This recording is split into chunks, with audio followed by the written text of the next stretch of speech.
हमें यहाँ पे इक्विलेटरल ट्रायंगल एबीसी गिवन है, इसका एरिया गिवन है हमें। मैंने यहाँ पे इस ट्रायंगल के हर एक वर्टेक्स को सेंटर मान लिया है सर्कल का और एक सर्कल बनाया है। जैसे कि पॉइंट ए मेरा सेंटर है इस सर्कल का, ऐसे ही पॉइंट बी सेंटर है इस सर्कल का, और इस सर्कल का सेंटर है पॉइंट सी।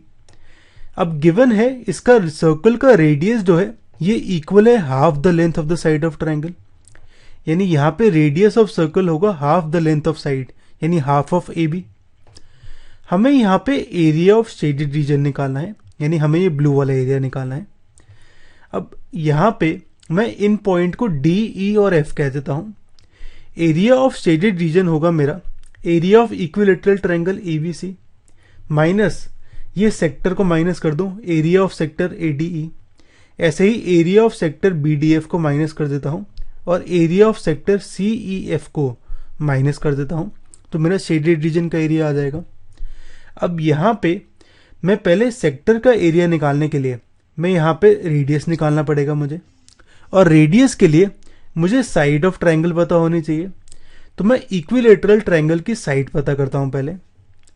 अब गिवन है एबीसी इक्विलेटरल ट्रायंगल है, तो इसकी साइड ऑफ ट्रायंगल होगी A B equal to A C equal to B C के बराबर।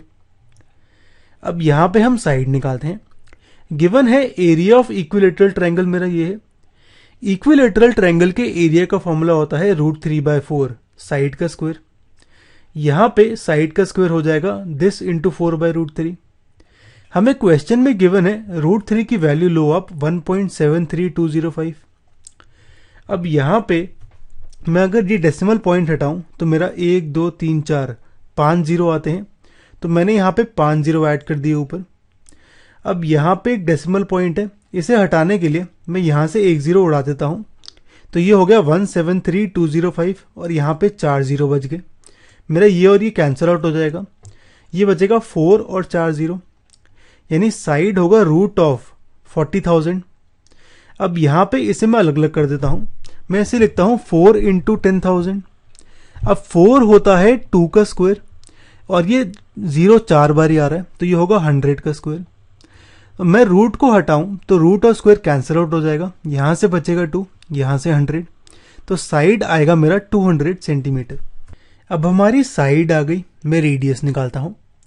रेडियस ऑफ सर्कल है half the length of side, यानी 200/2 100 सेंटीमीटर, तो यहां पे मेरा रेडियस आर आ गया।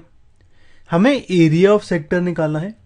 सेक्टर के एरिया के लिए एक तो मुझे रेडियस पता होना चाहिए और एक मुझे थीटा एंगल पता होना चाहिए, तो यहां पे हम एंगल निकालते हैं। मुझे ये वाला एंगल, ये वाला एंगल और ये वाला एंगल निकालना है, यानी मुझे एंगल ए बी और सी निकालना है। हमें पता है इक्विलेटरल ट्रायंगल के सारे एंगल 60 डिग्री होते हैं, तो यहां पे मेरे ये तीनों एंगल ए बी और सी 60 डिग्री आ गए। अब यानी थीटा की वैल्यू आ गई 60 डिग्री। मैं पहले निकालता हूं एरिया ऑफ सेक्टर एडीई। मेरा फॉर्मूला कुछ ऐसे होता है θ/360 इंटू पाई आर स्क्वायर।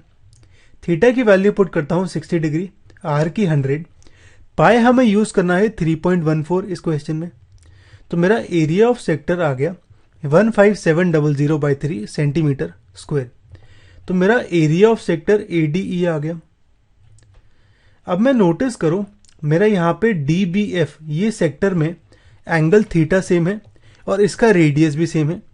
ऐसे ही ये वाले सेक्टर सीईएफ में थीटा सेम है और रेडियस सेम है, यानी रेडियस और एंगल सेम है, तो इनका भी एरिया सेम होगा एडीई के बराबर, यानी एरिया सेक्टर एडीई डीबीएफ और सीएफई होगा 15700/3 सेंटीमीटर स्क्वायर। तो हमारा एरिया ऑफ शेडेड रीजन आ जाएगा दिस माइनस दिस। इसे हम सॉल्व करें तो ये आता है मेरा 1620.4 सेंटीमीटर स्क्वायर। सॉरी ये 0.5 है यहाँ पे, तो मेरा एरिया ऑफ शेडेड रीजन आ जाएगा 1620.5 सेंटीमीटर स्क्वायर।